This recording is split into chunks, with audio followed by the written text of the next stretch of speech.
And I would like to thank you all for taking the time to join us today in AREP in our home dialysis workshop. In our home dialysis webinar series regarding Urgent Start Peritoneal Dialysis. So we really appreciate you taking the time to attend this webinar. Before we do get started, I would like to let everyone know that this presentation is being recorded and all lines have been muted and will remain muted throughout the webinar.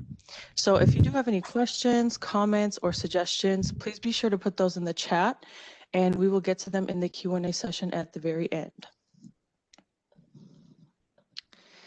I know most of you are already familiar with the ESRD Network of Texas, but for those who are not familiar, the ESRD Network is a nonprofit organization that provides services on behalf of CMS, and our mission's always been the same since 1977, and that's to support equitable patient and family-centered quality dialysis and kidney transplant services.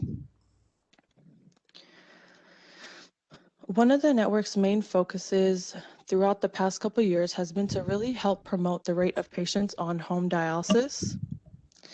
And we had initiated a 2020 modalities quality improvement activity or project that really works with about 156 focus facilities to provide them interventions and resources to help promote their patients going towards a home modality. Throughout January to October, these facilities were able to add over 3,000 patients towards a home modality and were able to achieve that goal.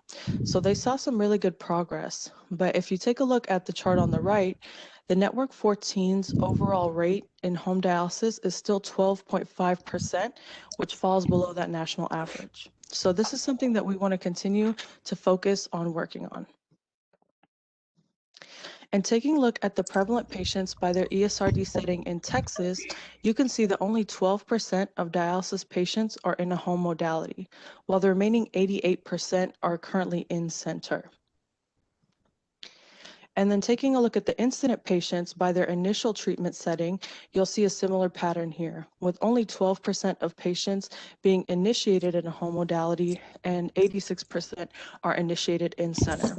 So we really see this as a big room for improvement because, as we all know, once patients start in center, they tend to get comfortable and it's kind of harder to help them transition towards a home modality.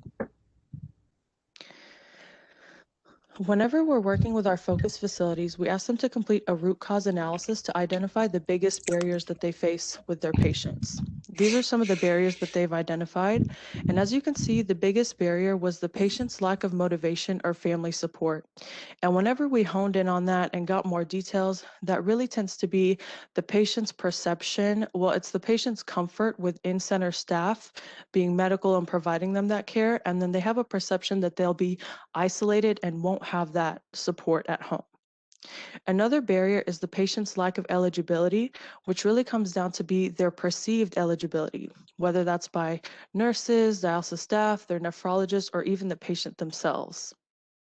And some other barriers we've identified are the patient's lack of socioeconomic or financial means and the patient's lack of education or misconceptions.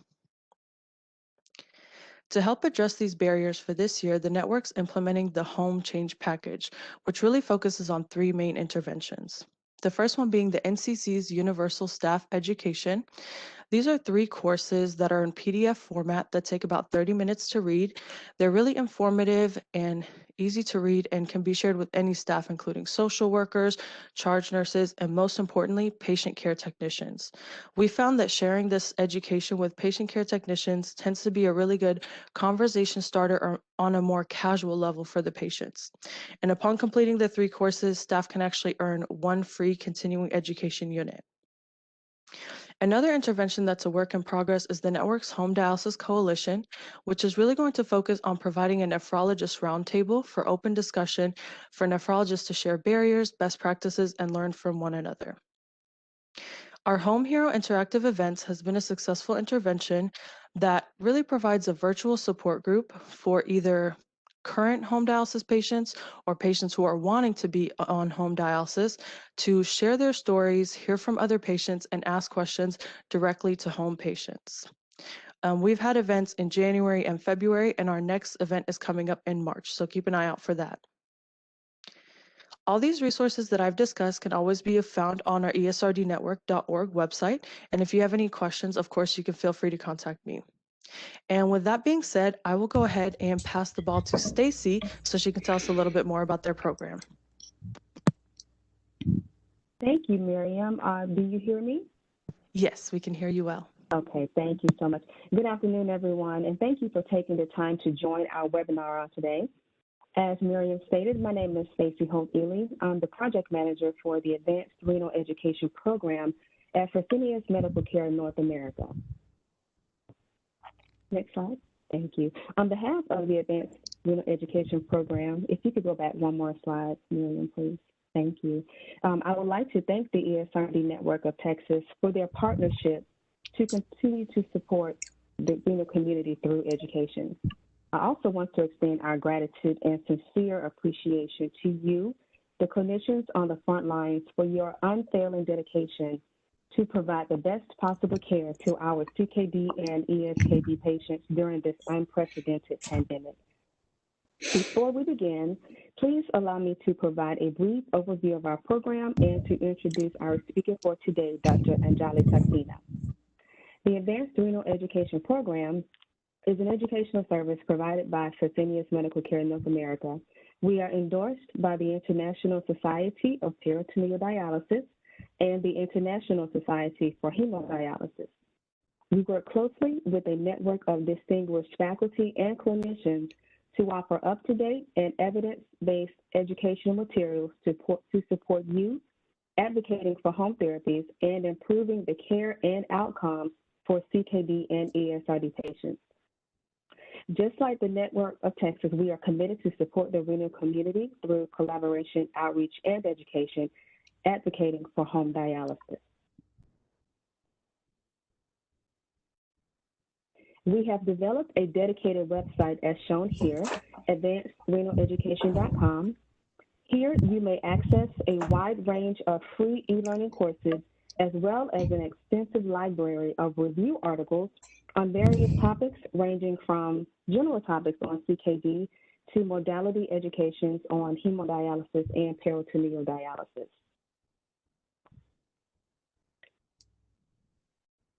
We have also created a user-friendly tool such as the PD calculator shown here.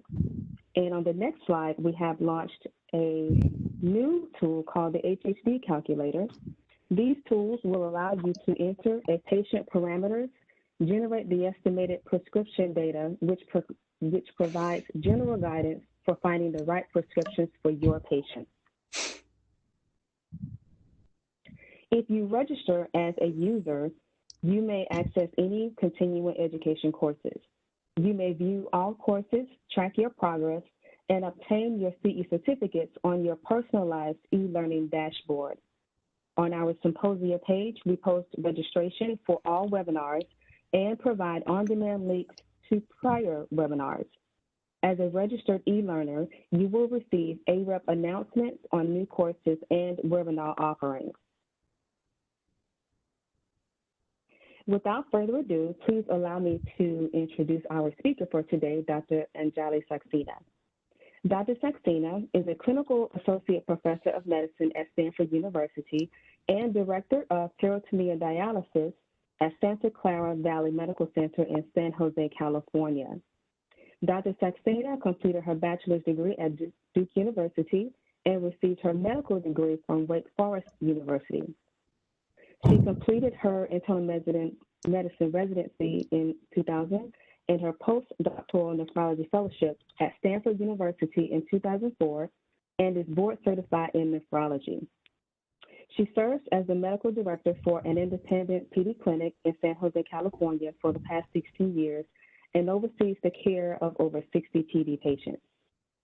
She is dedicated to the growth and support of PD worldwide. She became the treasurer for the International Society for Peritoneal Dialysis in January 2017 and is the immediate past president of the North American chapter of the ISPD. She is a dedicated member of the faculty of the Stanford Nephrology Fellowship Program and has received several teaching awards. She has been a faculty member at the Home Dialysis University since 2007 and has delivered numerous invited lectures at national meetings such as ASN Kidney Week, the annual dialysis conference, and ISPD conferences.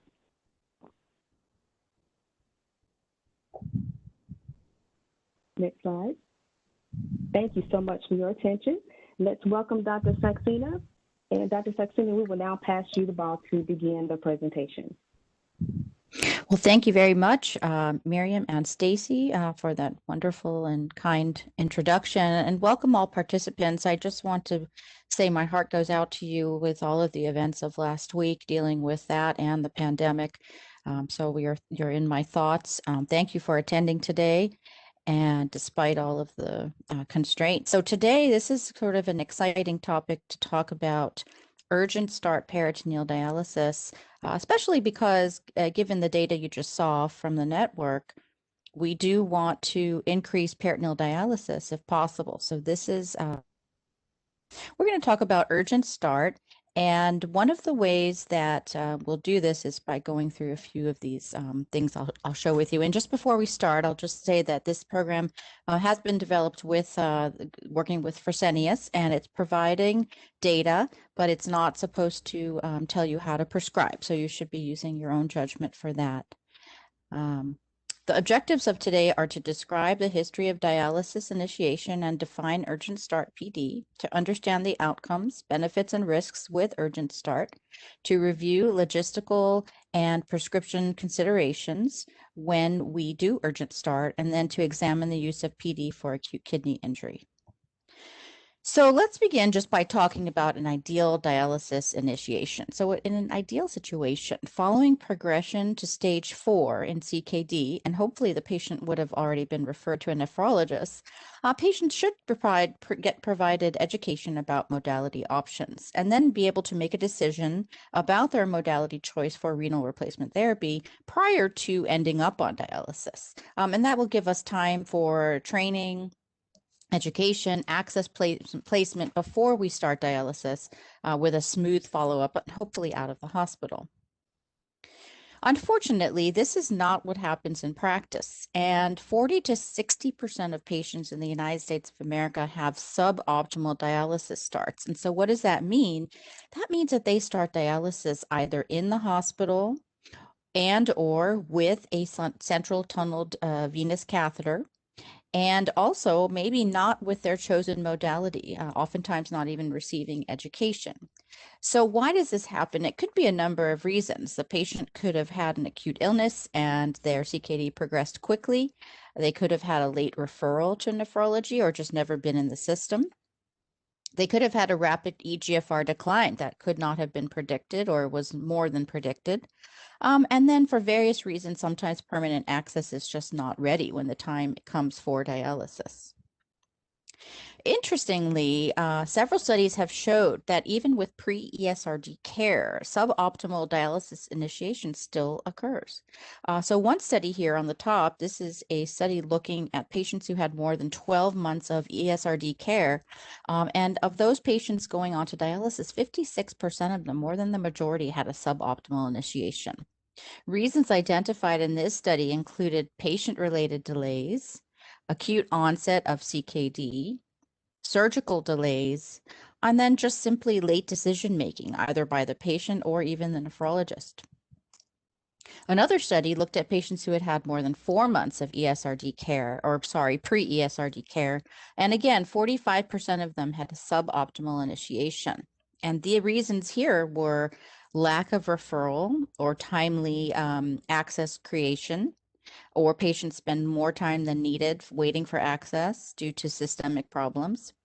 Sometimes patient had a rapid decline of residual renal function, and then missed or canceled appointments. And there are many reasons for this, both from a systemic level and from the patient level. So given that many patients, and the majority of them in the United States happen to have dialysis occur as a suboptimal initiation, it's important to know that there's another option for dialysis initiation, particularly in the urgent arena. And peritoneal dialysis is one of those. So it's possible to do planned, but it's also possible to do unplanned, either urgent or non-urgent. And so how does this work? This is just a cartoon just showing you that how it would work in the in the situation where a patient comes in with the need for emergent, or not emergent, but urgent dialysis, they quickly get education and modality decisions made. If they decide to go on peritoneal, then a catheter is placed within a few days.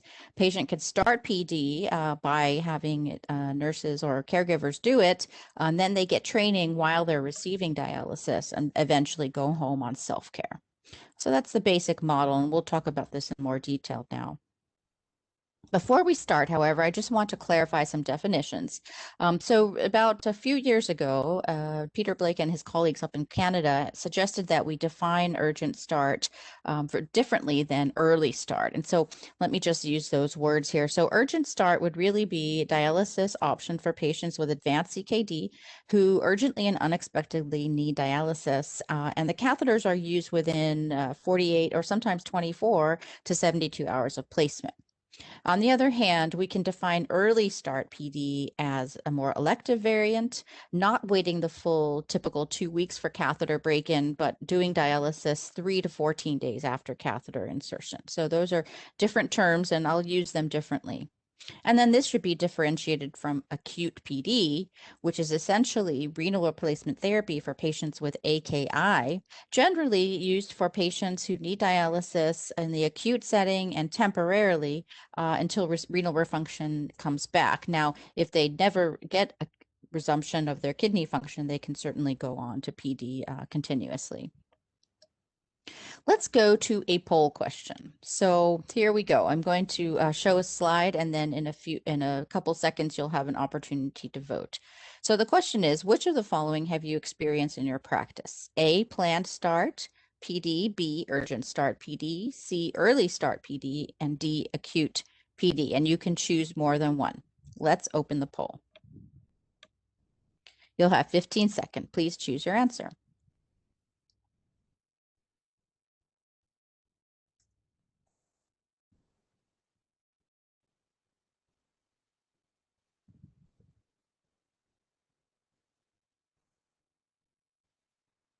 Okay, let's see the results of the poll.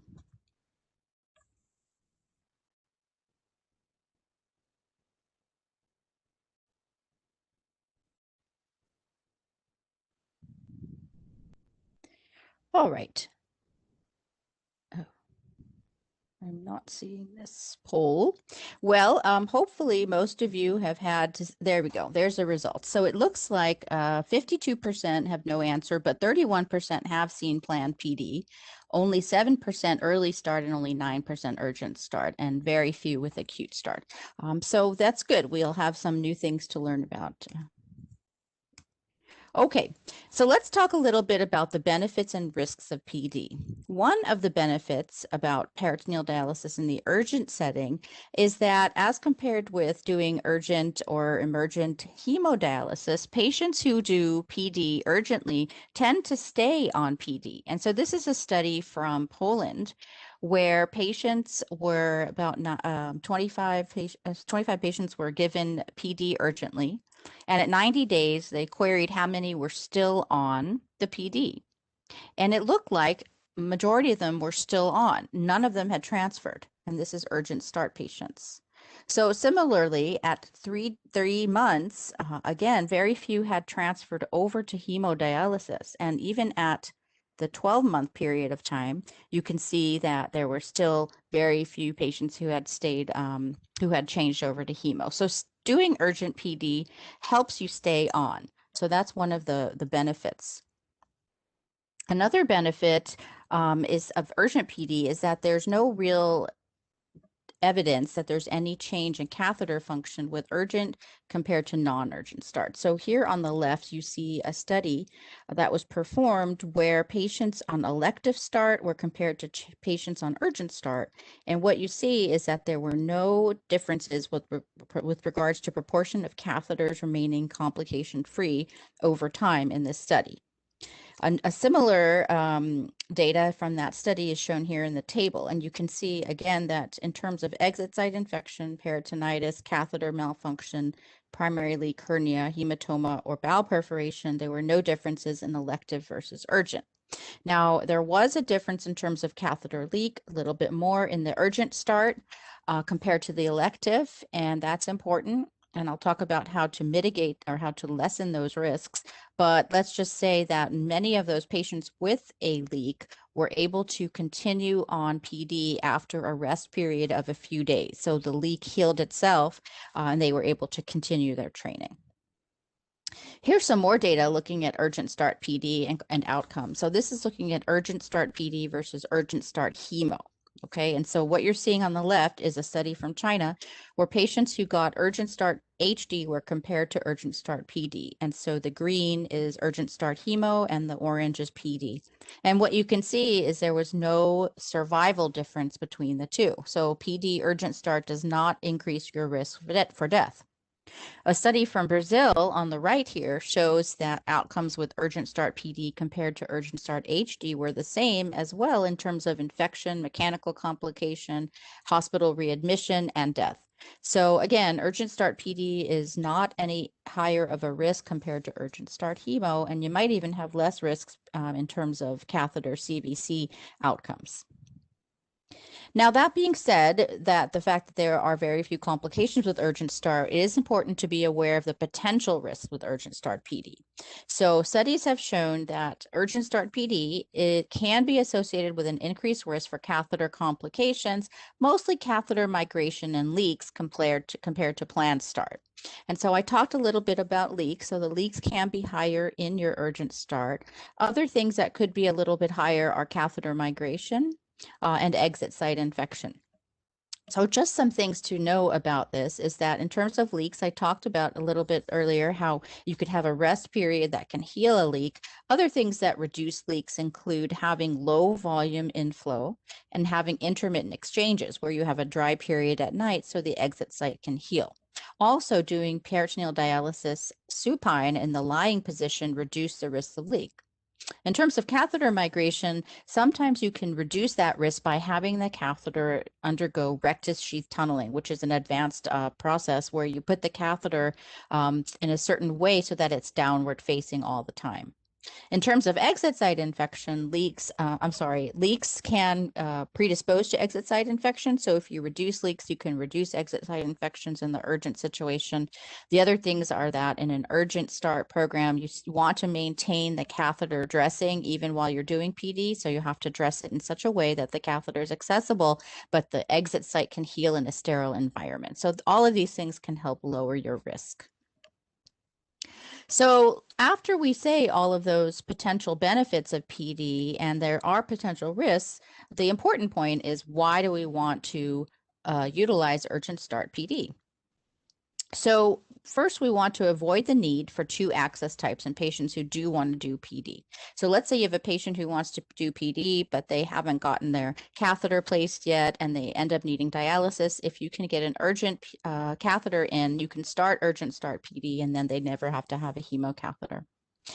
Urgent Start PD helps avoid tunneled catheters and unnecessary HD exposure. Why is that important? Well, tunneled catheters, as you know, have an increased risk of complications. They have an increase associated with an increased risk of death compared to fistulas, also increased risk of bacteremia and complications of infection. Also, hemodialysis has been associated, even in the short term, with reduced residual renal function compared to not ever having hemodialysis and just having PD. So that's important. Other reasons to do Urgent Start PD is that it's safe and it's an effective option. It keeps people home, and that's important right now with this pandemic of COVID. Patients can not have to be in a big hemodialysis unit. Urgent Start PD helps increase PD utilization, which is one of our goals, as you heard from Miriam earlier. And then finally, it can help preserve residual renal function. Patients on peritoneal dialysis do not lose residual renal function as quickly as hemodialysis patients. And that's important because residual renal function is an independent predictor of death in dialysis patients. It's also in terms of having more residual renal function, you have a lower risk of death. There's also better volume management with residual renal function. So let's go into a little more nitty-gritty in terms of logistical considerations for an Urgent Start program. There are basically five main things that you need to have the infrastructure and protocols for in order to support a PD program that's urgent.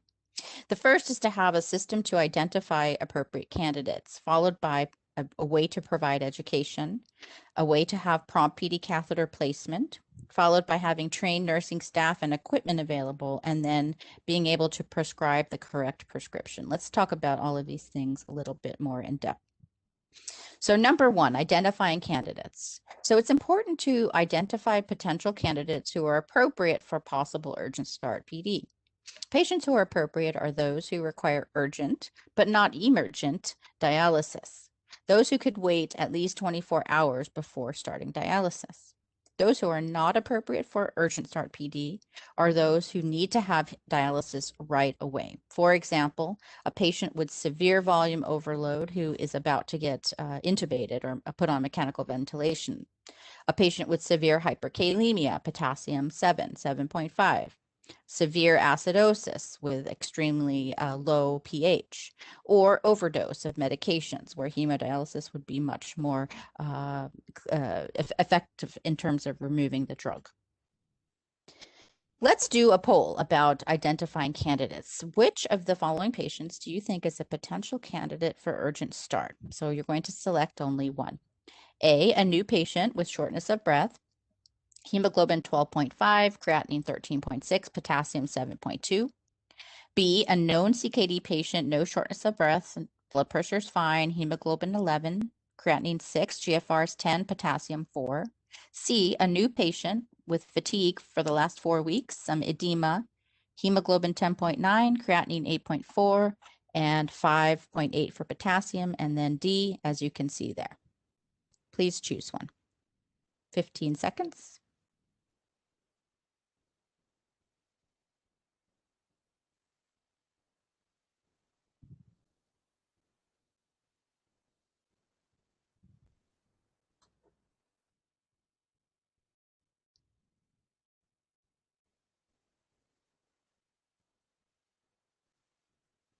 Okay, let's tally the answers.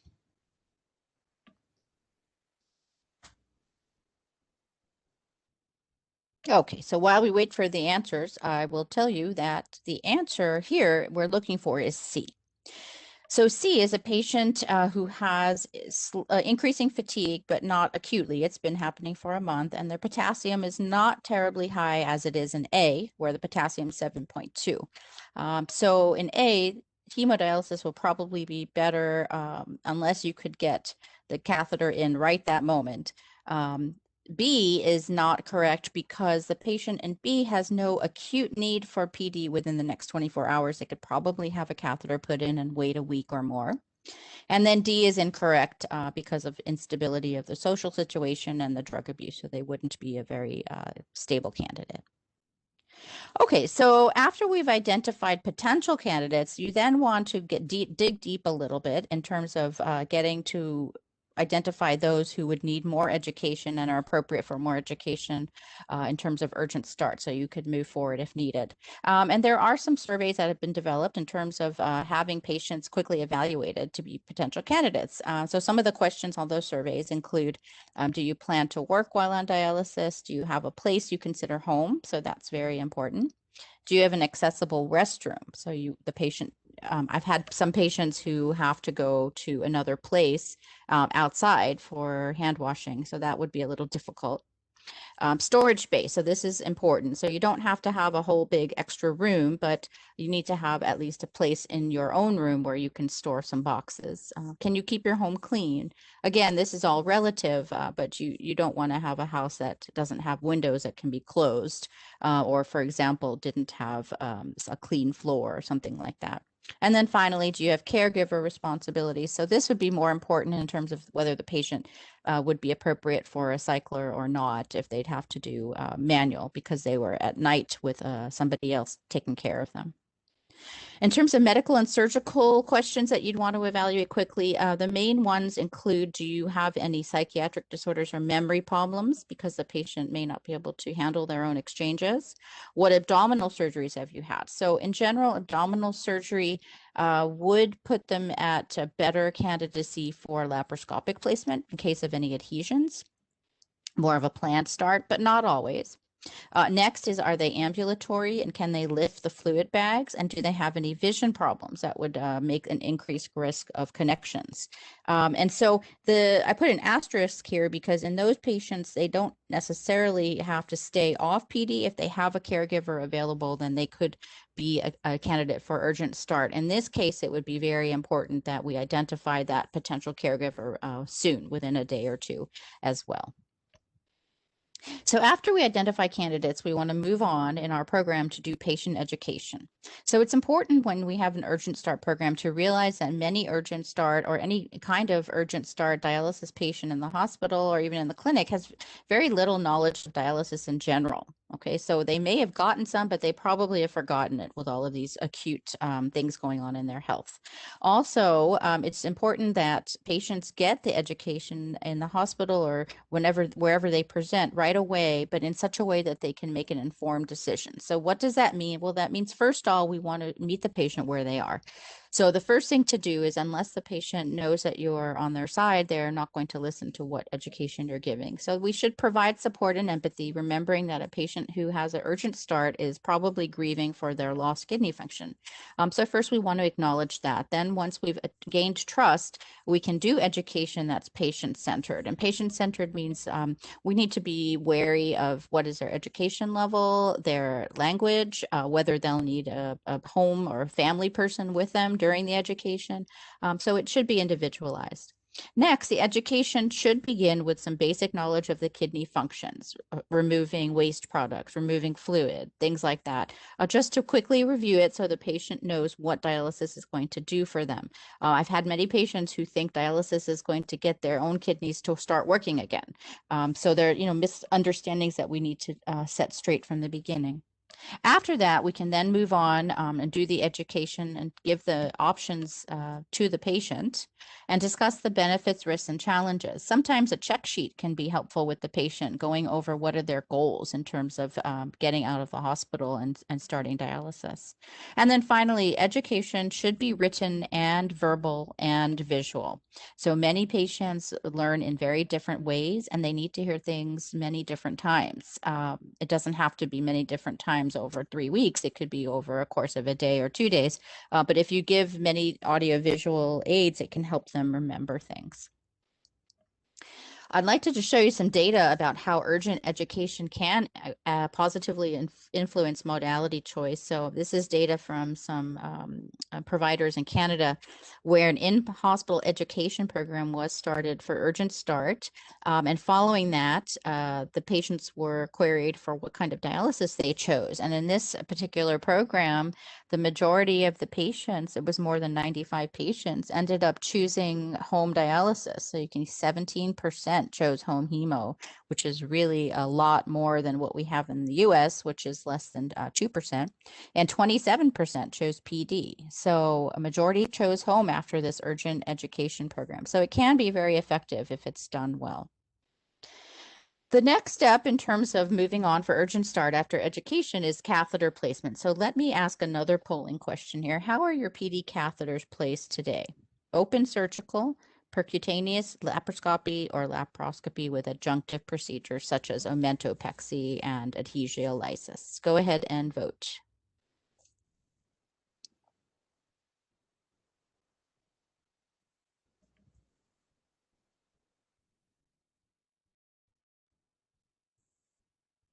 Okay, poll has ended. Let's see our results.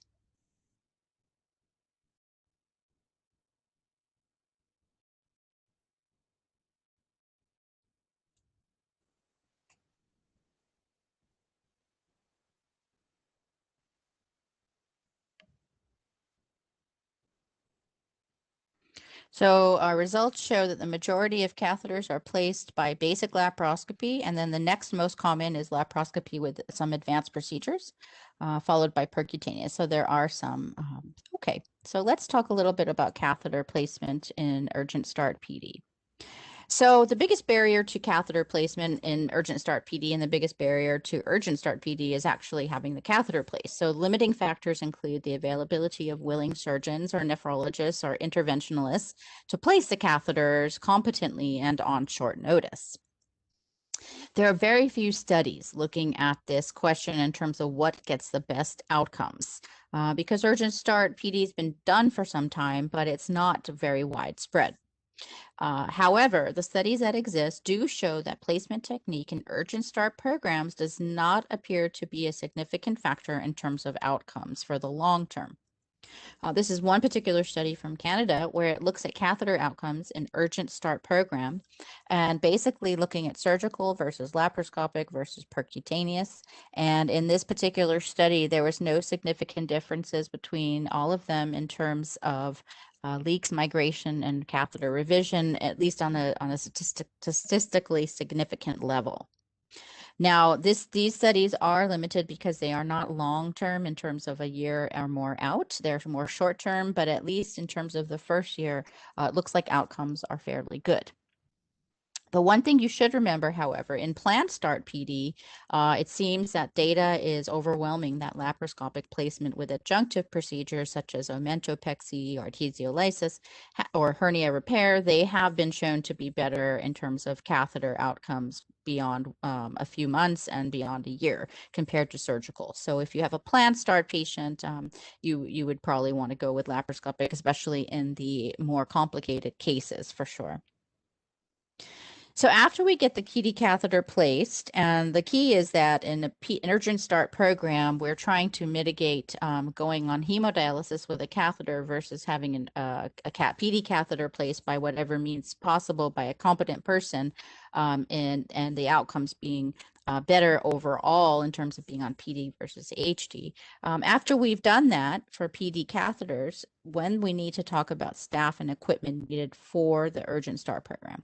So one of the things that can help an Urgent Start program is to have a program coordinator or a program champion. And that person would run the Urgent Start program or at least coordinate between the nephrologist, the patient, the surgeon, or the radiologist or nephrologist, the social workers, and the outpatient staff.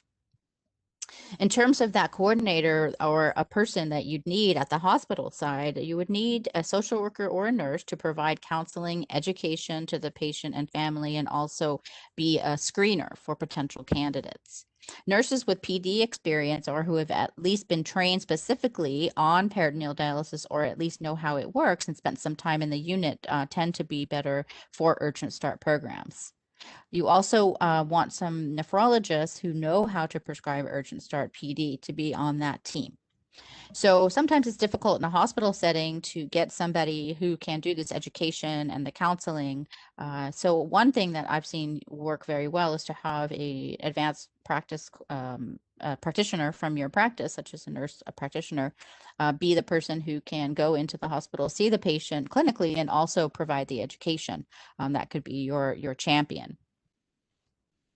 After you get the hospital patient identified, then you also want to make sure your clinic is ready to take the patient. So you need to make sure your PD nurses have availability. So you don't want to have your nurses full all day long with chronic patients and other patients. You need to have a little bit of wiggle room so that you can take an Urgent Start patient. You need to have nurses who are able to handle new patients, provide education, and are a bit flexible to do IPD while they're training patients. In terms of equipment, you could either do CAPD or you could do cycler PD in the hospital. A lot of it depends on what the hospital contract is. In our area in San Jose, for example, we have some hospitals that do CAPD and some that do cyclers. Either way, the hospital does need to have a ready supply of catheters, extension sets as well, because you can't wait to get to the outside unit to put on your transfer set. You want to have dialysate options, 1.5, 2.5, even 4.25. If you're using a cycler, obviously cyclers, and then make sure they have all the ancillaries as well. So all of these contracts need to be set up. In terms of the prescription, there are some specific factors that we should go over for an Urgent Start program. So the first one is to evaluate the patient for uremic symptoms. And if they don't have them, if they don't have hyperkalemia, uremic symptoms, or terrible fluid overload, you could possibly even do an early start instead of Urgent Start. So in other words, wait to 3 to 14 days. If the patient's not being extremely nauseous or having hyperkalemia, another option, if you do want to start dialysis within 2 to 3 days, is to do intermittent, where you just do it 3 to 5 days a week, just starting the first 3 days and take a break. The initial PD prescription will be administered most often by the hospital, or if the patient can get out of the hospital, it'll be done in the clinic as an intermittent PD or IPD therapy until the patient's trained. But remember that while you're giving the patient dialysis, you don't have to just have them sit there. They can start training as well. And this is what a lot of you may have heard of. It's called a transitional care unit. It's happening there where patients are getting dialysis, but they're also training. Finally, it's important to know that there is some prescription modeling software that can help you determine the adequate prescription in terms of the total liters per day a patient needs to help you make your prescription for Urgent Start PD. So let's talk about the prescription. There are very few consensus guidelines for Urgent Start prescriptions, but there are some main things you should know. The first thing is we need to balance the benefits of Urgent Start with the leak. And so remembering that early leaks are reduced by having lower inflow volumes. We want to use low inflow volumes. We also want to have dry periods to allow the incision site to heal. Finally, we always want to keep a supine position as much as possible. It keeps the intraperitoneal pressure low. So it's intraperitoneal pressure that causes the leaks. I should mention to you that the pressure in the intra-abdominal cavity is higher anytime you're raised up from lying down fully flat. So even reclining at 30 degrees is going to increase peritoneal pressure as compared to lying down fully flat.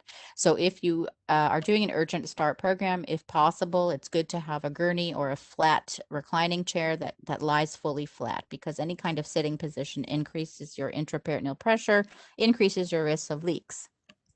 So the general suggestions for the Urgent Start prescription are, for the first week, lower volumes, supine position, and dry periods if possible, and at night is fine. Let's look at an example prescription. So this would be based on a patient's body surface area, BSA, and their GFR. An example patient, let's say their GFR is greater than 7, so they still have residual renal function, but they're a small person, body surface area less than 1.7 meters squared.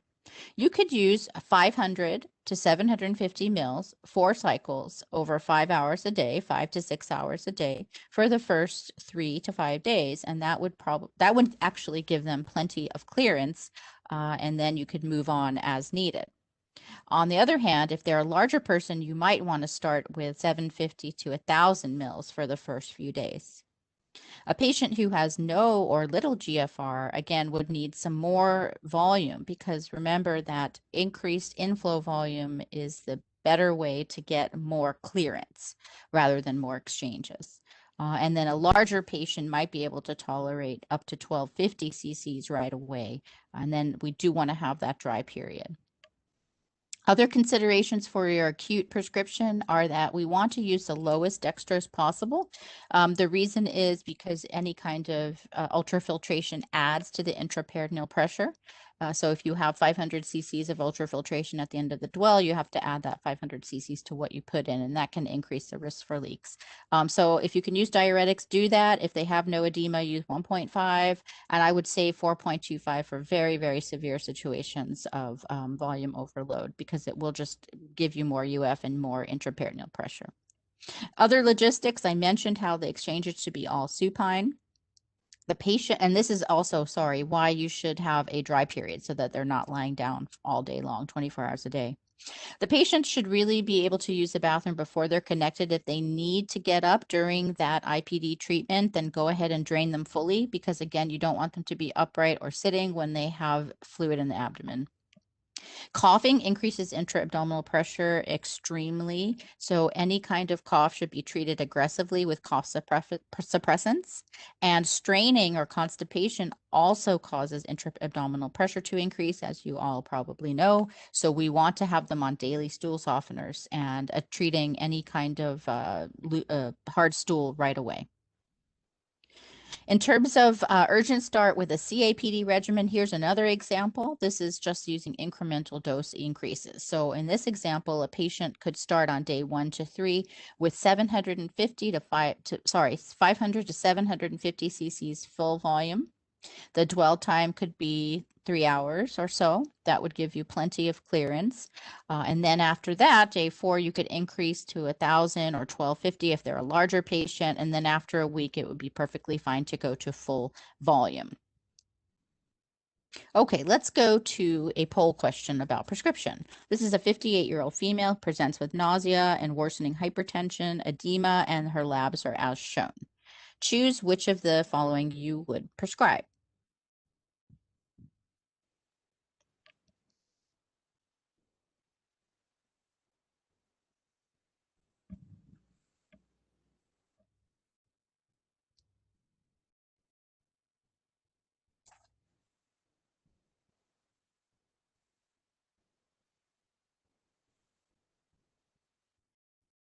Okay, so the answer that we're looking for here is B. Answer A would be suboptimal because it's going for 24 hours a day, and that does not help the catheter incision site heal, and it's probably a little overkill for this level of creatinine and potassium. C is also incorrect because in this situation, we're waiting 7 days and it sounds like this patient already has symptoms. So we'd like to go and start within 1 to 2 days after the catheter. Okay, let's move on. So we talked about urgent start PD and early start PD. I just want to end a little bit talking about acute kidney injury and PD. So this has definitely been something that's used across the world, particularly in low and middle income countries. We haven't seen it so much in the United States, although with COVID last year and a lot of resources being stretched thin, many centers were running out of hemodialysis resources and had started acute kidney injury treatment with PD. So let's just talk about it briefly. In terms of guidelines for acute PD, I refer you to this particular manuscript. There is a new version of the ISPD, International Society for Peritoneal Dialysis, recommendations for AKI treatment with PD. It was just updated last year in 2020. And it's quite good. It's quite easy to read. It talks about advantages of AKI treatment with PD, how to insert catheters and what kind of catheters, what solution types, and just prescription considerations. So it's free, in fact, on the ISPD website, so ispd.org. The basic things I'll just share with you in the few minutes we have here is that in acute kidney injury, PD should be considered suitable for continuous replacement, not continuous, but for renal replacement therapy in patients with AKI. And some of the benefits are that it is technically simple. So you don't have to have a trained hemodialysis nurse. We can have bedside nurses trained to do this. It has very little infrastructure requirement, so you don't have to go out and buy brand new machines. You don't need any anticoagulation. It does have graduate solute removal and gradual fluid removal as well. So hypotension is minimized in terms of having fluid removal. The challenges, however, for acute PD are that for acute kidney injury is that there may be a higher risk of peritonitis if it's not done very carefully. And then the main challenge really is that there's unpredictable fluid removal rates. So we dial in on a hemodialysis machine, we'd like to take 500 cc's out per hour. You can't dial that in peritoneal dialysis. So we have to be thinking in advance. Are we going to use 1.5, 2.5, a little bit of trial and error? How much fluid did this patient get out with a 1.5 compared to 2.5? The other challenge is that if you don't do enough PD and AKI, you can get inadequate solute clearance. So you have to be very careful about your prescription. And then in terms of COVID, the challenge for AKI and PD is that in prone patients, it may not work so well. Fortunately, we're not having to do it that often in prone patients. So what about the outcomes with PD in AKI? There are very few well-designed studies because there's just not a lot of places where this is being done. However, a meta-analysis was published some years ago, and it suggested across the world that there's no difference in mortality in the acute setting between PD and extracorporeal dialysis. So this is comparing to all kinds of dialysis, hemodialysis versus PD. So in all, the survival did not show a benefit for one or the other. So it can be used. And the prescription considerations are that when you do acute peritoneal dialysis for AKI, we want to target a weekly KT/V of 3.5 if they're anuric, and that's been shown to give outcomes comparable to regular hemodialysis. If the patients are non-oliguric and they're still making urine, you can target closer to 2.1. That seemed to be accessible. Other things is that the first 24-hour of therapy, your cycle times are usually going to be very short. So you'll have to plan for that in terms of your staffing. So while you're trying to correct uremia and potassium, you might need to have shorter dwells, also for fluid overload treatment. The good thing is that after they stabilize the first couple of days, you can lengthen the dwells to longer time periods. We also need to be monitoring drug levels of medication. So if you put somebody on peritoneal dialysis and they're on some antibiotics or other medicines, you do need to check for their clearance of those. So an example of an acute AKI prescription for PD would be starting a patient on a cycler with continuous therapy. You could use up to 2 liters depending on their size, a dwell time anywhere between 1 and 3 hours depending on if they have acidosis, potassium problems, or pulmonary edema. And then after it's resolved, you can increase their dwells to 3 to 4 hours. The problem if you don't lengthen the dwells longer term is that you won't get larger molecules removed. So you shouldn't keep them on the short dwells for 3, 4, 5 days. You do want to use heparin in the exchanges to prevent blocking of the catheter. In the acute AKI state, there is a tendency towards more fibrin.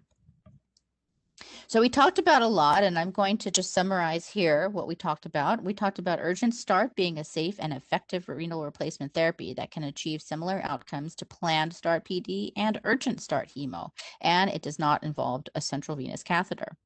We talked about some infrastructure and clinical protocols that are necessary to have a successful Urgent Start program. We talked about ensuring low volume supine exchanges to reduce the risk of catheter leaks, which is the one problem with acute PD that we see compared to more other problems. And finally, that PD can be used to treat AKI in some cases. And I guide you to the guidelines if you're interested in that more. So with that, I'd like to open it up for questions, and thank you very much for your attention.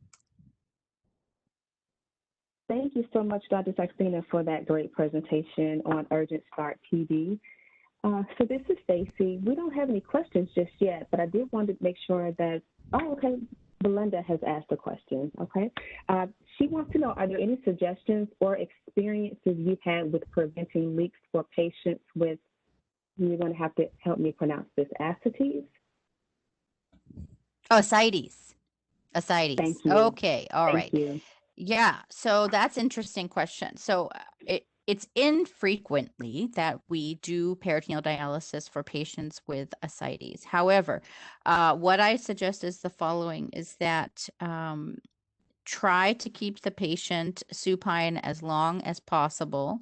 The second thing is if you're putting a catheter in a patient with ascites, I would go ahead and drain 3 to 4 liters in the operating room or in the procedural suite so that you're starting out PD with a less than full abdomen.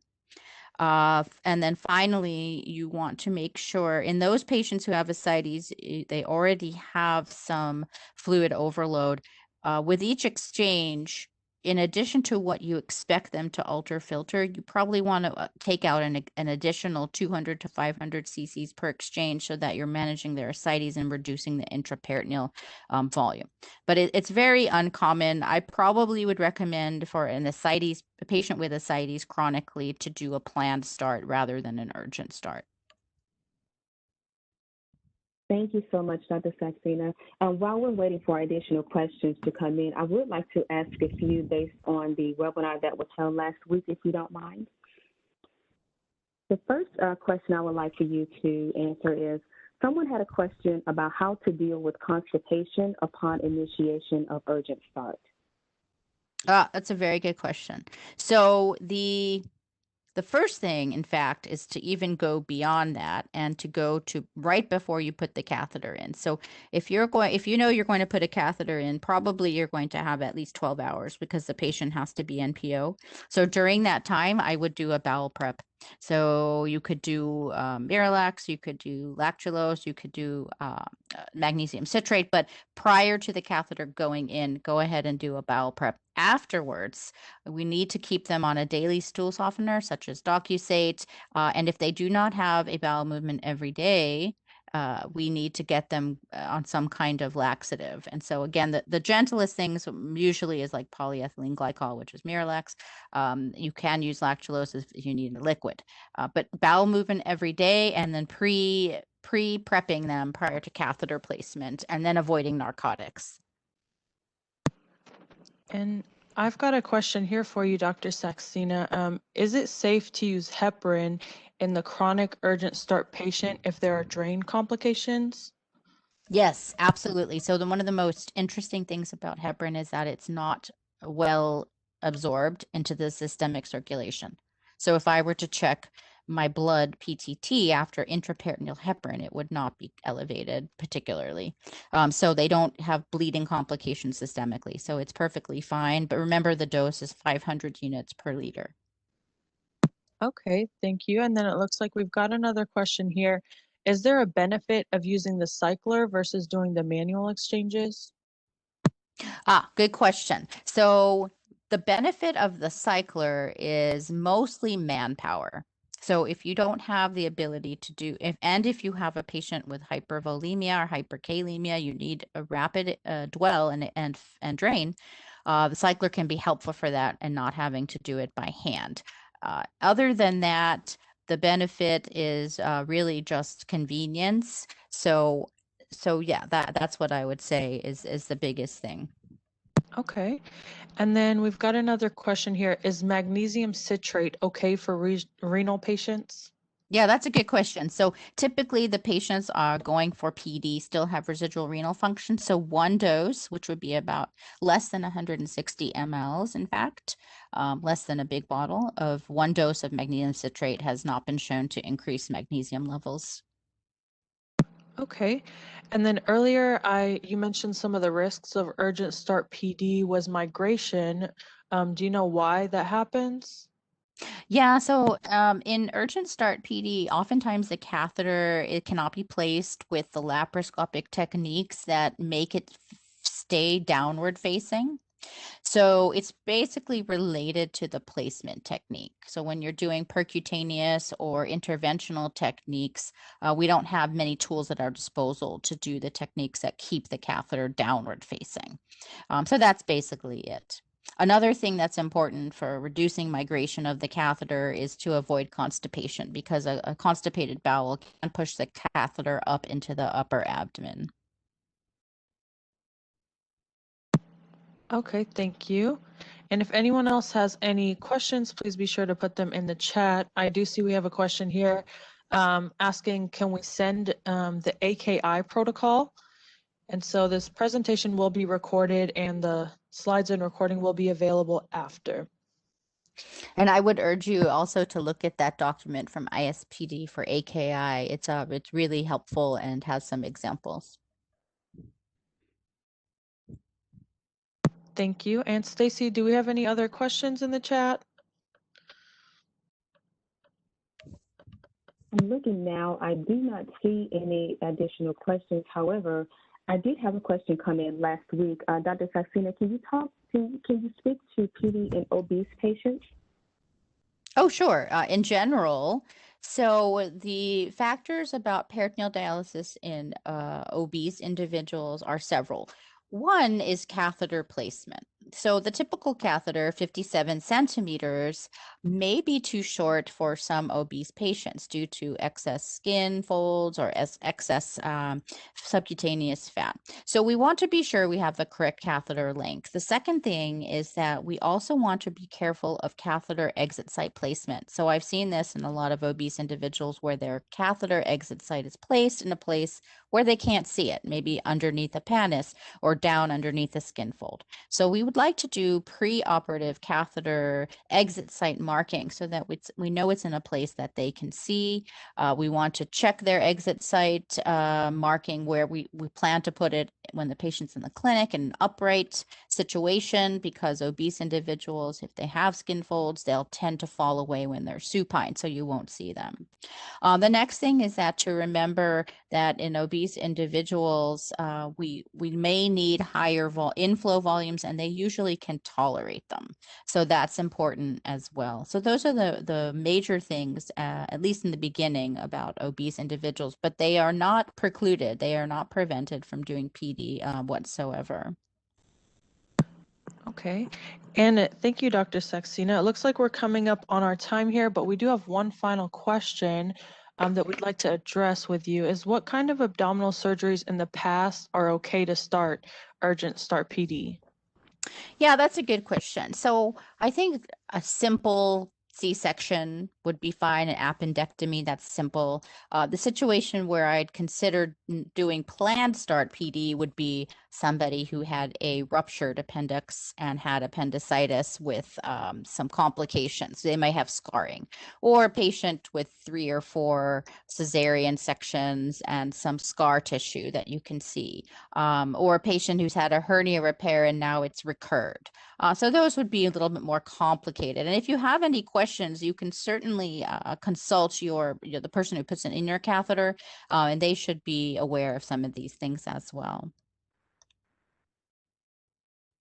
Okay, thank you so much, Dr. Saxena, and thank you so much, Stacy, for this very informative webinar and interactive. And thank you to all our attendees that were able to post some questions. I do see we did get some other questions that we can address after this webinar. So if you guys do want to forward your questions, you can have our contact information here. And just as a reminder to everyone, this presentation was recorded, and the recording as well as the CE certificate will be provided in the following week to come. So thank you all once again, and thank you so much, Dr. Saxena and Stacy, for hosting this webinar. And we hope you all have a wonderful day. Thank you all. Thank you so much. Our pleasure. Have a great evening.